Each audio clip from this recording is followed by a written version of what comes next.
Hi குட்டீஸ், இன்னைக்கு ஒரு சிறுகதை. தலைப்பு எது புத்திசாலி. ஓயாத மழை, ஏரி நிறைந்து வழியும் அளவுக்கு மழை. ஏரி நீர் குளிர்ச்சி அடைந்ததால் அந்த குளிர தாங்க முடியாத ஒரு தவளை மழை ஓய்ந்ததும் சற்று தூரத்திலுள்ள ஒரு கிணற்றுக்கு வந்தது. கிணற்று நீர் வெதுவெதுப்பாக இருக்குமே என்பதால் கிணற்றிற்குள் குதித்தது. அந்த கிணற்றில் பல காலமாக வாழ்ந்து வந்த ஒரு தவளை இந்த புதிய தவளையை பார்த்ததும் வரவேற்றது. நான் வெகு நாட்களாக பேச்சு துணைக்கு கூட ஆள் இல்லாமல் தவித்து கொண்டிருந்தேன். உன்னை கண்டதும் எனக்கு மகிழ்ச்சி என கூறி பொந்தில் வைத்திருந்த உணவு வகைகளை புதிய தவளைக்கு தந்தது.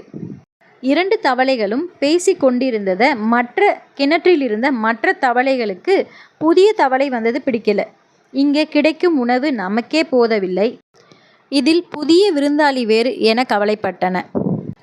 புதிய விருந்தாளியை எப்படியும் துரத்திவிட வேண்டும் என முடிவு செய்தன. நான் ஏரியில் தங்கியிருந்தேன் என்றது ஏரி தவளை.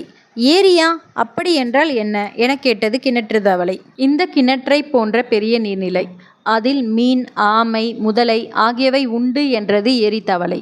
இந்த கிணற்றை போன்றதில் அவ்வளவு உயிரினங்களா என்று கேட்டது கிணற்று தவளை. இந்த கிணற்றை விட மிக பெரியது ஏரி என்றது ஏரி தவளை. கிணற்று தவளை நம்பவில்லை. நண்பா, நீ பொய் சொல்லுகிறாய், இந்த கிணற்றை விட பெரிய நீர்நிலை உலகில் இருக்க முடியாது என்றது. ஏரி தவளை எவ்வளவோ எடுத்து சொல்லியும் கிணற்று தவளை நம்பவில்லை. கூட இருந்த மற்ற தவளைகளும் நம்பவில்லை.